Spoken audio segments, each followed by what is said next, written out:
Architecture has always been also, it's about networks and systems and how environment plays in all of that. I always say that my work has a little bit of cinematography character and a kind of choreography of spaces. I guess the idea is that you really just immerse yourself in where you are. Hello, I'm Carlo Calma, and this is my life in architecture.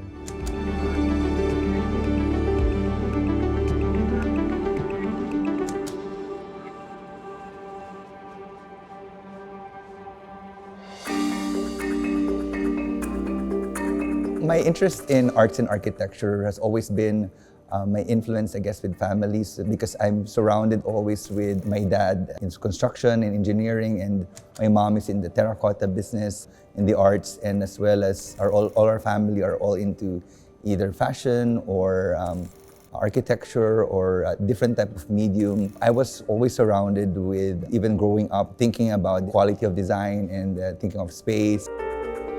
I studied in San Francisco, California College of Arts and Crafts, and then I moved to Architectural Association in London and graduated there in architecture, and my training has always been multidisciplinary.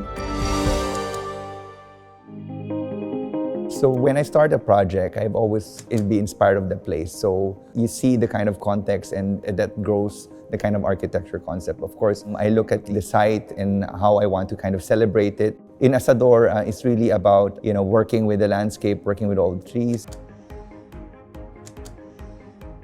So we are in the area of the volcano, and we were really looking at this 12-hectare property was actually a farm. I went here with my dad and we saw the kind of potential. We didn't destroy any trees. We worked with the landscape. We actually droned it and see also the kind of context where it is. There's a mountain range like that. And we wanted to kind of celebrate this building, let the architecture becomes kind of the landmark, a destination, and it becomes maybe a driving force so people come here for architecture and the food. I tried to create this kind of language, more sculptural. It actually responds to nature. It opens up to views. My spaces, it has always this kind of the surprise element. Everyone actually who would come here in Asador from the outside even feels that actually it's only like a 2-story space, and they don't know that there's a lot of like nooks and surprise moments. So most of my spaces are like that.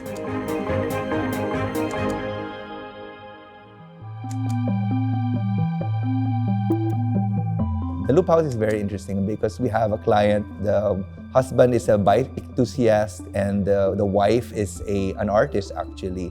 She gave me a free hand in terms of the concept. The experience is that there's a bicycle path going up, and on top is actually a roofscape.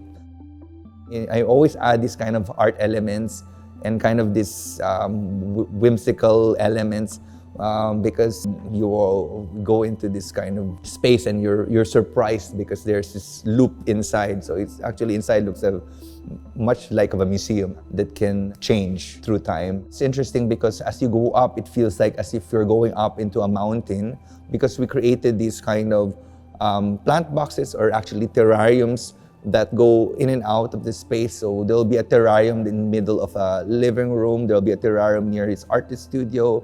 There's a terrarium that is a double height going from the ground level up to their toilet space. The level of the experience is really very choreographed and very unique, bringing in nature and scaling it up, creating a kind of different kind of forest landscape with different altitudes, if you want to think about the project.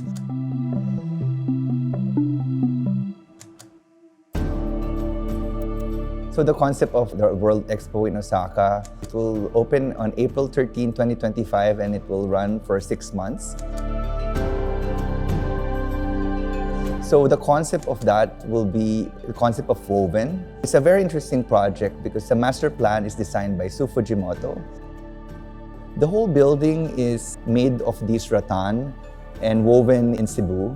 What's nice is that all these 1,000 pieces of armature kind of opens up and weaves, and it shows also the strength of rattan and showing this kind of perennial plant being a kind of sustainable new material, and it's kind of really shows the local culture of the Philippines. And we worked with 2,000 plus weavers and almost 200 plus communities. So we work around Luzon, Visayas, and Mindanao. The facade actually is a live art performance. So the facade actually opens up, and the back will show the innovation part. So we work with the community. We got our immersion photos, and we worked with them and created these newer weaves and created the kind of more interesting tapestry from the outside, and it opens up and have a live art performance. Talks about the concept of woven stories, the labor of love, the labor of artisan, our creative spirit of the Philippines, and I think it'll be a very interesting and fun project to see.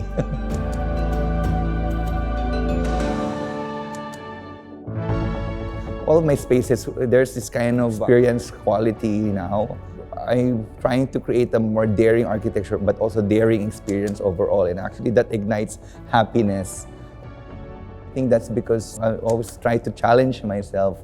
Materials, experience, spaces, form, all of these things, because there's a conscious effort for me at least to create something new, innovative, daring, and something unique. And then of course inject that kind of material innovation, and trying to really, as much as possible now, work with the local supplier, local sources. I think that's very important for us designers to have a very conscious decision to work what we have here and elevate it into a global standard. I think that's now where I am.